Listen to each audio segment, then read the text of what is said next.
It's so nice to be here today. Thank you, Sandra, for that lovely welcome, and Michael and Alita for the invitation.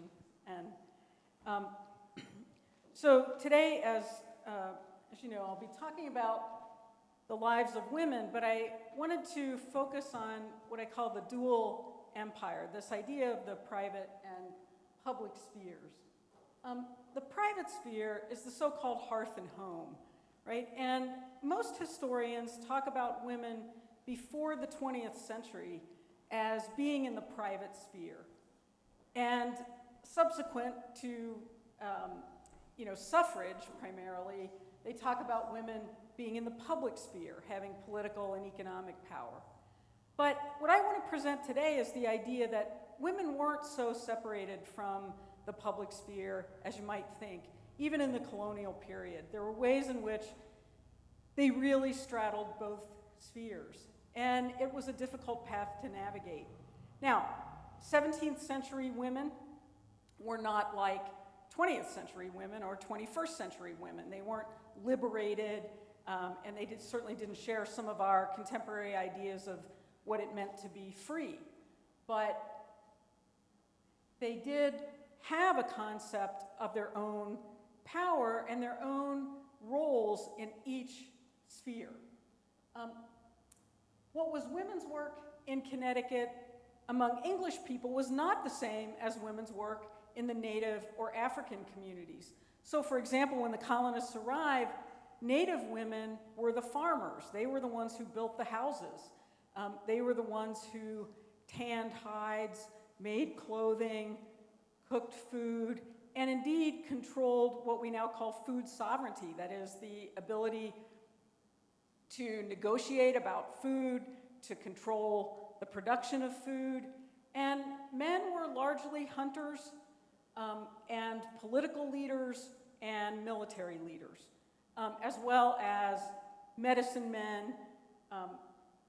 And in African culture, of course, many different kinds of African people came here, that is, from many different ethnicities and nations and religious backgrounds. And so their gendered division of labor is actually quite complex, depending on where they came from and what religion they belonged to initially. So the colonial era's division of labor was very different from that of the Victorian, progressive, post-World War II, and contemporary eras. Now, I'm going to focus my talk on the colonial period, but just to give you some background, I'll talk a little bit about what some of women's work was in subsequent periods. The separation between the spheres is very apparent to historians, but may not have been to women workers in the past. Women operated in both spheres because that's how everyone operated, including their husbands. The United Workers and Women's Exchange had its headquarters in Hartford in the 19th century, and this exchange was a way for women to earn money outside the home, but the exchange kept 10% of the sales and paid 90%, as it says here, to the poor women who make the needlework, the cake, the preserves, the caramels, and so on. And they were featured in Good Housekeeping magazine. Right? So again, they overlap between the private and the public spheres. And eventually, some women were employed, more women were employed outside the home rather than as piecemeal workers in their homes. They went to work in the Colt factory in Hartford. This is a picture from 1918. And they were welders during the war in New Britain. And then, as we know, in the 1950s, many women returned to the idea of the home being their primary sphere. But that was only a certain class of women, and many women from the working class or from the lower middle class continued to work outside the home, sometimes part-time, or often, even among affluent women, in volunteer work, and we shouldn't discount that as work and being in the public sphere. So women in colonial New England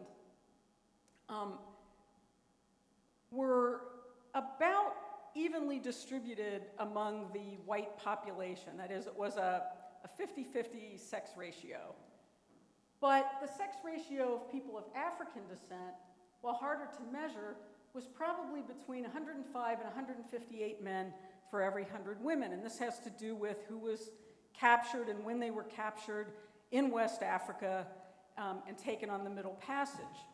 And very often, ships coming from West Africa that had a lot of women on board were the ships where there were mutinies. And so many of them had difficult passages because of the violence, probably related to the enslavement of women. And so often men, particularly in the earlier period in the 17th century, were more desired than female workers. In Connecticut, however, many of the desired workers were household workers, and so a lot of these tended to be native captives. And I apologize for the couple of typos here, boy. I didn't see them on my little screen when I was doing this. I apologize for that. So women married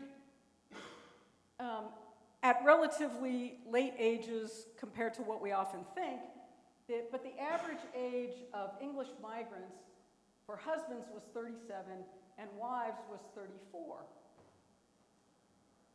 Now, a lot of my research centers around the ancient burying ground in Hartford. How many of you have been there? Just a couple of people. You've got to go. If you're ever up in Hartford, I know it's a long schlep from here, but if you're ever up there, the ancient burying ground is kind of tucked away behind a bus stop, Center Church, the Congregational Church is there, but the burying ground was never part of the church or the meeting house. It's a secular burying ground and was always just part of the city's property. And it's managed now by the Ancient Burying Ground Association and the president, Ty Tryon, and Christine Jewell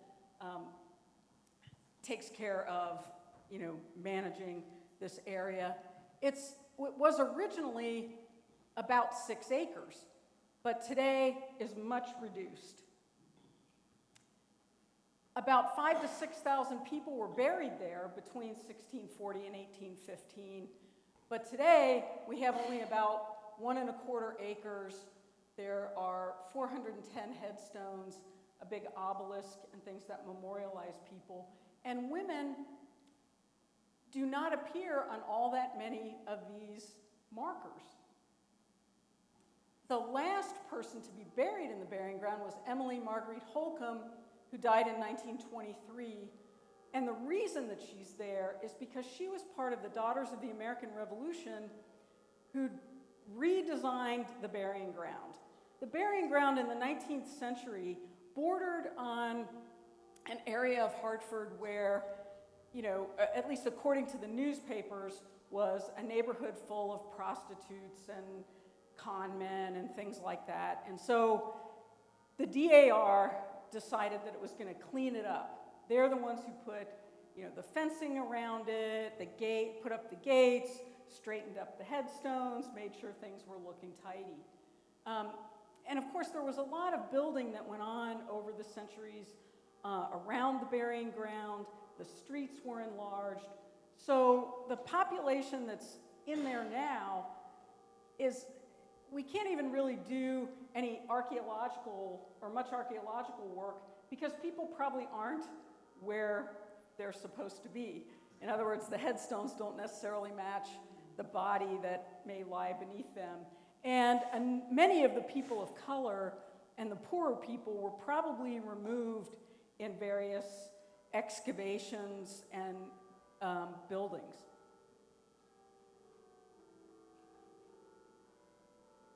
So one of the prominent women, and one of only 2 who appears on the big obelisk of the founders of Hartford, was Dorothy Hooker Chester. So she's one of 2 female founders. Now, remember that all these men who are on the obelisk had wives, and why the wives aren't listed as founders, I guess you can only have one per family. But Dorothy was a widow, and she was the sister of Thomas Hooker, the reverend who was part of the founding of the English city of Hartford. Dorothy died impoverished in May of 1662. And this is a picture here is a little bit of her inventory that shows that she had an estate of really only about 33 pounds, 11 shillings, and 8 pence. Now, to give you an idea of somebody else who died in 1662, Richard Lord died with an estate of over 5,000 pounds, and his land bordered the burying ground. So there were many people with much greater estates than Dorothy Chester. Women's estates were sometimes documented in the probate records. Not every woman left a will, and not every woman had her estate probated. But we have a few. And for example, Sarah Waters left her daughter Mary a silver spoon. Now, I want to say these are not the exact objects, but they're similar to the objects. A book by Increase Mather. She owned Cases of Conscience Concerning Evil Spirits, which is a book about witchcraft and other malevolent goings-on. She had a feather bed and pillowcases, lots of handkerchiefs, some of which were silk, and a striped petticoat, a damask frock, and Holland shifts. And these Holland shifts were kind of lace, linen, very starched. And as you know, Hartford was settled, or at least not the city called Hartford, but part of what we now call Hartford, was settled by the Dutch. They had a fort there called the House of Hope, starting in 1614 when the Onrust landed. And that's Adrian's Landing in Hartford. And this was all located on top of a village called Suckiog that was part of the Wangunk homelands. And I'm going to talk about one of the Wangunk women whom I've been researching for something like 24 years now. It is not easy to find information on Wangunk people, in part because after the Pequot War in 1637, only the Narragansett and the Mohegan were invited to the table for the peace treaty, and the Wangunk were not, even though the Wangunk were the people who invited the English to Hartford and who really controlled the entire river area from South Windsor down past Haddam, and even a little bit into, say, Killingly, I think. So what we have to remember here is that women always play dual roles. And Sarah Onepenny was both a sunk squaw, meaning an elder woman of great status. She was the granddaughter of the Grand Sachem of the Wangunk, whose name is Soeg. And she was also a servant in the household of William Whiting. During King Philip's War, 1675 to 76, many of the Wangunk were at first supporters of the English, but because of the nature of the war, it was only that 1 year, but it was a devastating war, many of the Wangunk went over, if not to the other side, at least to not supporting the English so much anymore. And a number of them wound up in a prison camp over in the Shetucket-Quinebaug River area. And Sarah Onepenny was probably in that group. She was very prominent in the Middletown area. She was the sunk squaw of Middletown. But in order to get out of the prison camp, she had to agree to live like an English person. And so she went to work in the household of William Whiting and raised his daughter Mary and Whiting's 2 sons. She was so devoted to Whiting and he to her that when she died in May of 1713, Colonel Whiting became the guardian of her grandson, Scipio Two Shoes. And eventually, Whiting moved with Scipio Two Shoes to Newport, Rhode Island, where both of them started new lives. Scipio Two Shoes was a Wangunk on his mother's side and African on his father's side. And when he arrived in Newport, Rhode Island, he became the most litigious person of color in early 18th century Newport. He sued everybody, and, and they sued him back. But that's another story. Sarah Onepenny is perhaps the person who taught him to use the law, to use his connection with Whiting, who became a judge of the Admiralty Court, and to use the law as a tool to preserve his being, in a sense, right? His ability to act as a free person. Imagine a May day in 1713. It's probably pretty warm. She's probably up in the attic, right, on her deathbed, and she's surrounded by Mary Whiting, her sister Hannah, perhaps her sons, who are not mentioned in this story, that was recorded as an uncumpative will, meaning an oral will. But she says she wants all of her land in the South Meadow to go to her grandson, Scipio. This means that in 1713, there were still native lands in the South Meadow of Hartford with wigwams upon them. The wigwams did not disappear until the 1740s. This is often much later than we imagine. In a separate legal document, the Sunk Squaw of Middletown is reported as having died in 1713, and her sons, Cushoy, Nanamarus, and Sienna, want to sell some land in Middletown to pay for the costs of her funeral. These two documents were never put together before. That's what I mean about, being able to do this research. It's painstaking, and it takes a long time. But Sarah Onepenny is buried in the ancient burying ground. She died in Hartford. Her expenses were in Hartford, and the land was sold to pay them off. She's the signatory in a number of deeds, including the Wethersfield Eastbury deed that created the town of Glastonbury. She's a very prominent person. A number of Native women are in Hartford's ancient burying ground, as well as one very important man, Robin, or Dr. Robin as he's sometimes called, who was the medicine man of the Wangunk and came up in 1757, probably for a market day, because he came in March and he died in March. And you'll see that there are a few people here who died in that 1757, 1758 time when he was there. Black Betsy and her child. Betsy had a little money, so she was able to pay for her own burial. But occasionally, when somebody was too poor to pay for their own burial, someone from the community stepped up. And often, this was a man named Neptune, who was the black sheriff of Hartford, a ceremonial position, not one with real power, but, or real acknowledged political power, but they had a lot of power in the community. Neptune was a barber, and he was somebody who carried a lot of weight, and he often paid for the burials of indigent people. We see here one Native woman executed at Hartford for the murder of her husband.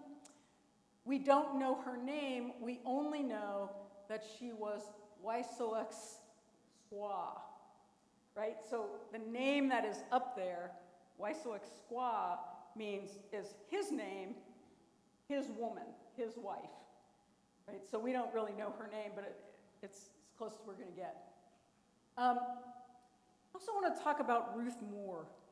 We often think of Hartford's African community as being enslaved, and certainly that's mostly true. But the Moores, Philip and Ruth, were a free couple of color who raised their family in what is now East Hartford, over near the Goodwin College campus. And probably Philip was given land over there for service in King Philip's War, because he first appears in the records in 1676. And he left a will in 1675, and then his wife Ruth died a year later, and she left her will and inventory and estate papers.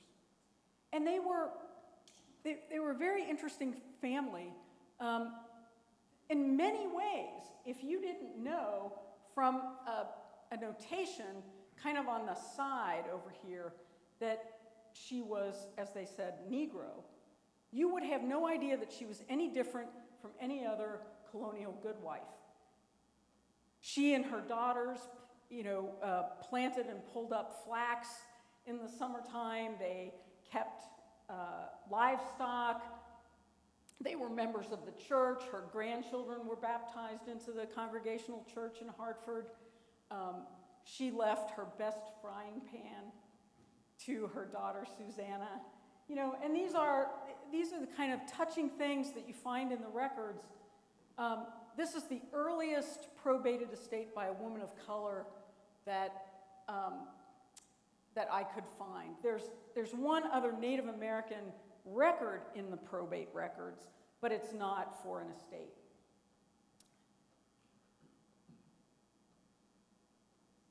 There are 120 people for whom we had records of death but no name, and 12 of these were identified as female. And this was something that I wanted to bring up because, one of the hardest things about doing research on people of color anywhere is the kind of cruelty of the records. Now, we have here in this example, I don't know how many of you can read it, on the bottom example, a Negro woman, age at death 102. Her master was Isaac Sheldon. They knew how old she was. They knew who her master was. They did not write down her name, which they surely knew, right? And I think that this is one of the, it's one of the very painful things, but it's also one of the things that tells you that slavery in Hartford was not all that different from slavery elsewhere, right? There were incredible cruelties. One African woman, Tamer, was beaten for fornication because she had a child out of wedlock, but she couldn't get married because enslaved people couldn't marry without the permission of their masters or mistresses. And Tamer eventually did marry the enslaved man with whom she had her first child, Andrew. They belonged to Reverend Timothy Woodbridge. They subsequently had 2 other children. Abigail Woodbridge gave Tamer and Andrew away with their son Daniel to her son when he got married. That is when Abigail's son got married. And the 2 girls were left in Abigail's household. They were still young children. Lydia, one of the daughters, was then bequeathed in Timothy Woodbridge's will to his daughter up in Massachusetts. And so they were split apart. This is the same as enslavement anywhere. The colonial ideal of the goodwife was as a helpmeet and sometimes even a deputy husband. And again, this is an ideal. This doesn't mean this is what everybody experienced. Does anybody know why people were called goodwives? It's a term kind of like we would use the term Mrs. today, except that Mrs. was only a title used for gentlewomen, meaning higher up the aristocratic ladder. And so the ordinary person was called goodwife, especially in the Reformed Protestant communities where they were seen as being helpmeets to their husbands. And you can see here that in the first generation they married quite young, 19 for women, 27 for men remains a constant throughout the colonial period. And this is again among English people, not African or indigenous people. The second generation, the age of marriage went up to 22.3, and in the third generation, 24.5. And the reason it's going up is because men are having a hard time getting land of their own because their fathers are living too dang long.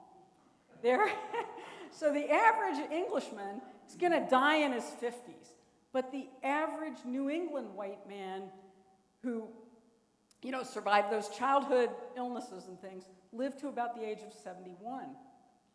So now they're at the grandparent stage, right? They're the third generation stage, and the young men aren't inheriting. And so the age of marriage keeps going up for men because they can't really get married until they're able to have an economic basis for supporting their wives and children. Women in the colonial church were able to become full members of the church. And there was a lot of debate in the 1630s, 40s, 50s about what roles women could play. Could they teach other women, for example? Could they preach? The answer to that was largely no. But as Quaker women started to make more inroads and were allowed to be preachers, a lot of women converted, but not as many in Connecticut as in Rhode Island or in Massachusetts. In the Congregational church, to become a full member, and you're all versed in this, so you know, women membership required baptism and entering communion in order to own the covenant. And many women did that. In just 1 year, 64 women owned the covenant at the end of the 17th century. Eventually, more women would own the covenant than men. And they took their position in the Congregational church very seriously. They were often the ones who presented their servants, whether they were African, Native, or white, for baptism and led them through the process. I mean, obviously the minister had to conduct the baptism, but women were very active in the church. That's a picture of the first meeting house in Hartford, a tiny, tiny thing. And it was where the old State House stands today. I want to give a shout out to the Ancient Burying Ground, by the way. They've just completed a project where they photographed every headstone, footstone, every monument. And it's an incredible project, and there's a database that goes with it, and you should all look at the Ancient Burying Ground website. They've been doing phenomenal work getting information on so many different people, from the white people who are commemorated on the headstones to the people of color that we've created a website for. And I do want to say here, people of color may have had headstones. There are only 4,000, there are only 400 and some headstones left. Probably a lot of headstones were wooden, or there was some kind of marker, and they just disappeared. It doesn't mean that people of color, like the Moors, for example, certainly would have had enough money to have a headstone if they had wanted to. And we have some records of what it costs to, prepare the coffin and the burial for people of color. But I want to talk about the names of women for a minute. One of the things that starts to change in the colonial period is that women start to get biblical names. Now, this was not really true in England. I mean, Mary, of course, is a biblical name in a way, but it's also kind of, standard. But as people came over and were in this Reformed Protestant experience, their names start to reflect some of that background. And so you have Azuba, for example, who was named after the wife of King Asa and the mother of King Jehoshaphat. Her name meant desolation. That doesn't seem like a very nice name to have, but many reflected a state of being like hope, experience, thankful. But most still have names like Mary, Sarah, and Abigail. You'll also notice if you look at the way towns are named, the towns around here are almost all named for English towns, right? Fairfield, Stratford, Hartford.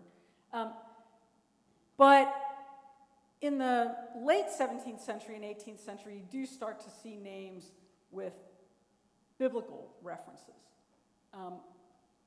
And so that's a bit of a change over time. And then it goes back to being more English again.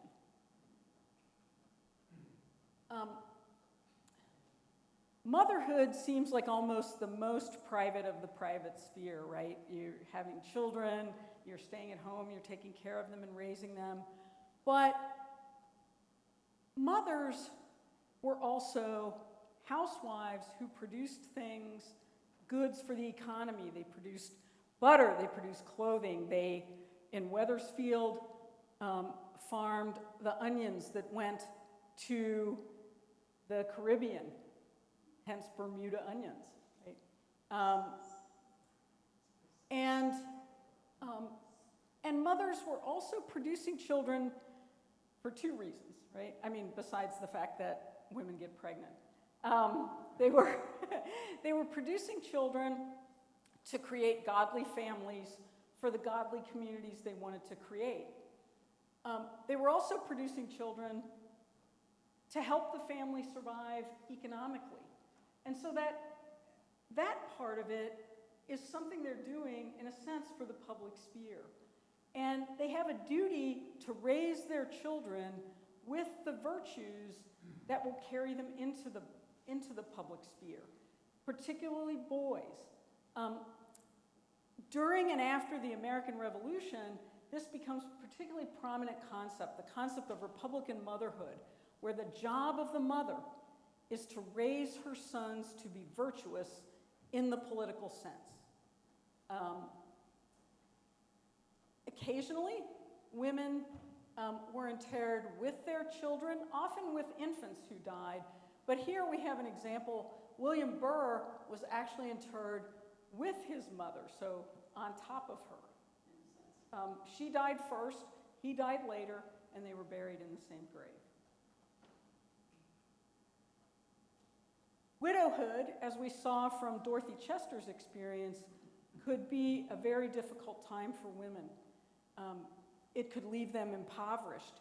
While they were guaranteed a third of their husband's estate, called a dower right, that didn't always amount to very much. Often a room was carved out for them in the family home, and they were allowed to live there. While the son took over the house and installed his family in the bedrooms and the other rooms of the house, and his wife became the mistress of the house. But sometimes women did remarry, especially if they were young enough. The Puritan ideal was to make sure that people were in the married state, because it was considered to be not only more godly, but it was a way for people to care for one another and make sure that everybody was economically solvent.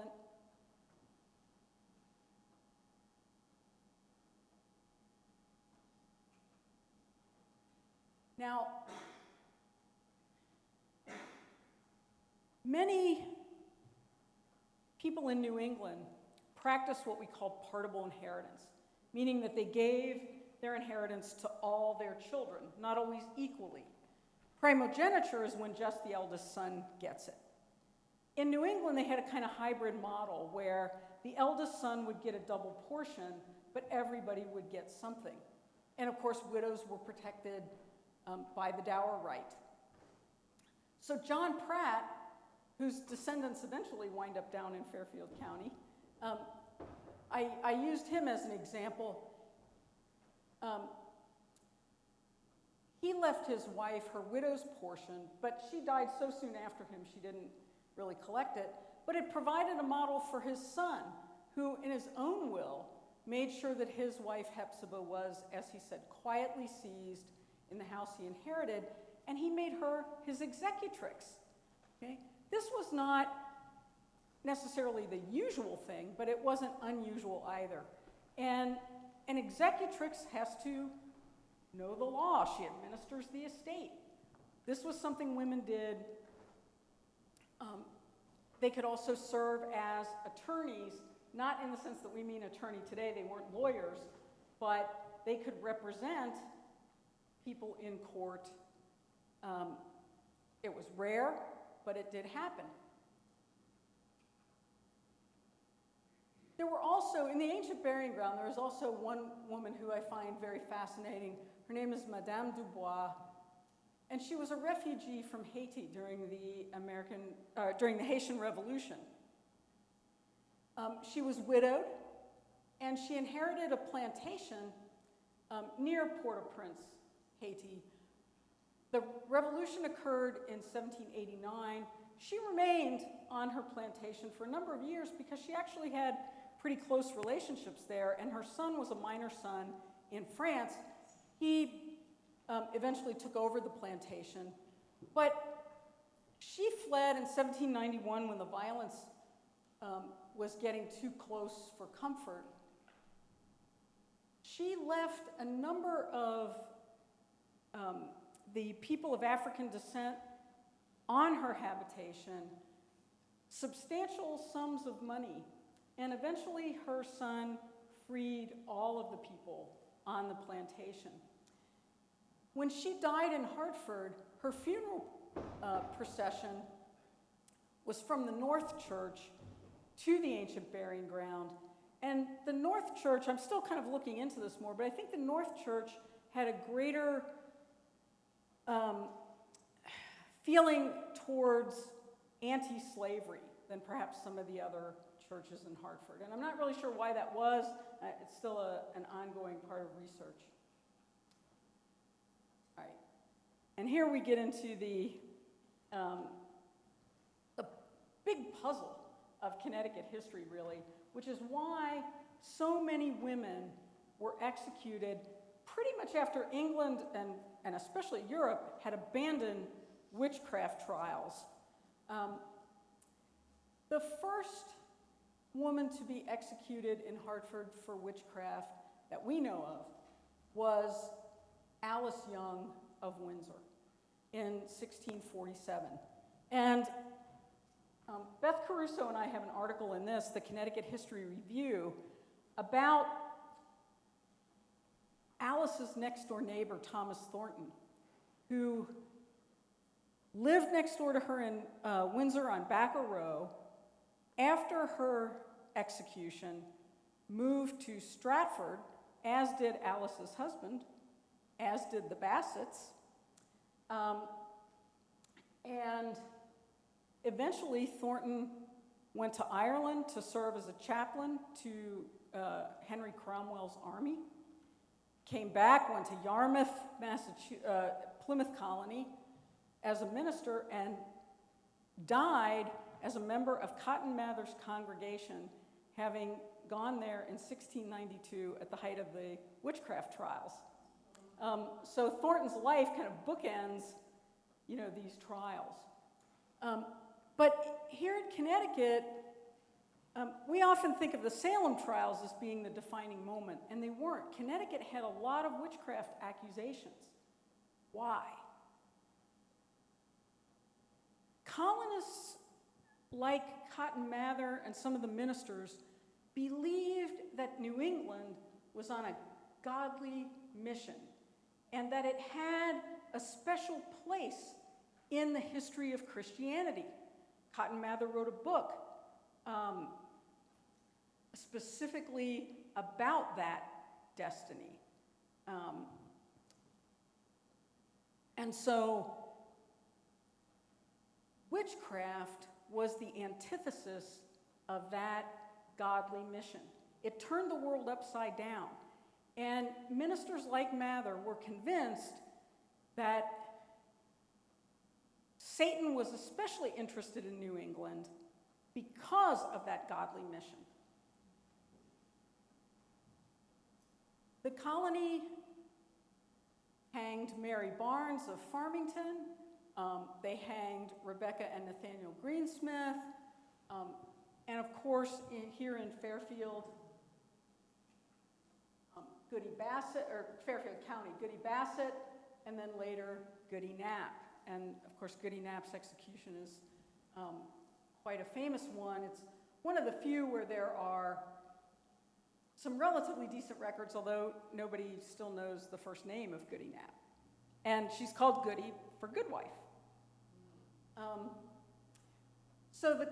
Later on, in 1692, there were also trials in Fairfield at the same time as the Salem witch trials.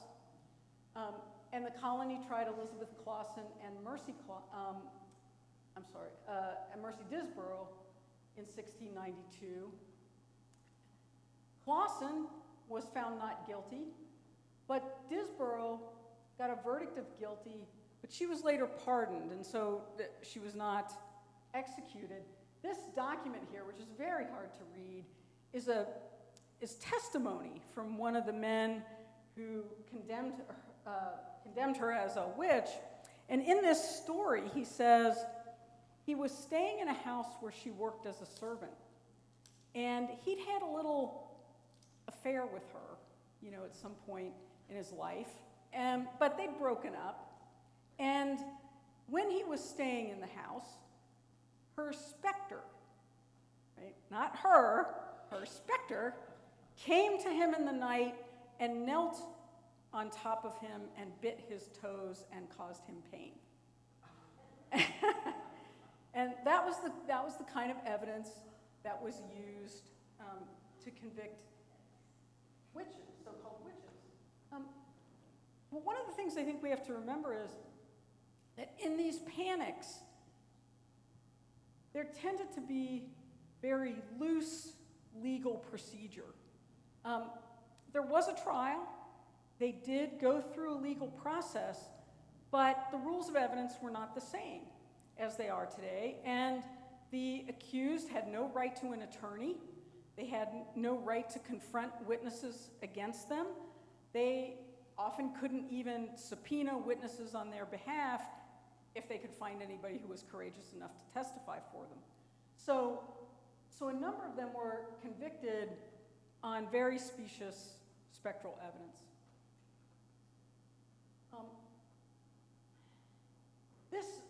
This dual empire of women kind of straddling both worlds is, as I said at the beginning, said to have dissolved somewhere around the Victorian era, where women went further into the private sphere, right? And we think of Victorian or antebellum culture as being a place for women who didn't work. Perhaps they did volunteer activity, but largely they were out of the public sphere.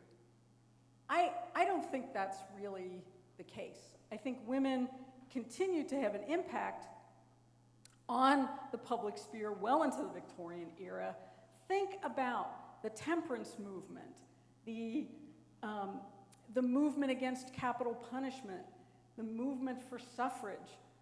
All of these were public sphere events led by women, often by women of means, but other women not of means, were also beginning to do a lot of work in the public sphere just at home.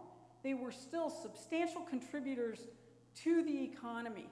New England was, for the most part, in the 17th and 18th centuries, a subsistence plus economy.